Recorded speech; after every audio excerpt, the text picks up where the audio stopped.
Let's take a tour of our mobile chicken coop. Now you might be wondering why there's a plank boards running up to the coop here, but that's because in the summer the chickens actually free range in our orchard, and we've tried to minimize the amount of clover damage that they're doing during the winter. So we actually have them in the garden area right now, and they are over here picking in all the compost and garden scraps that we put in here. Now inside of our coop, we actually have a side that's just for us to come in, and we can store the food cans on this side and any tools we might need, and the chickens can't get into this side.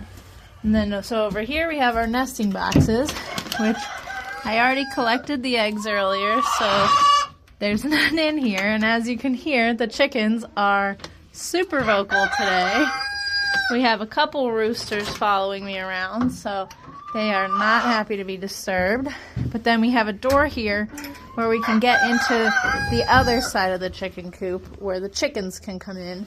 And on this side we have nesting bars for them, or roosting bars, a food and water inside, and they also keep a second food and water outside.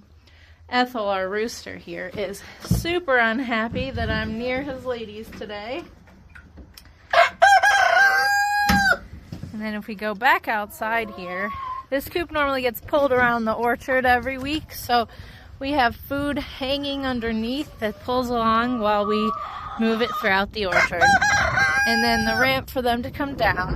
And we have a bunch of wooden structures out here to provide wind block and shelter when they don't want to stay in the coop during the winter, just to try to give them a little bit more protection. And then we have an outside water here that has a heater to keep it from freezing.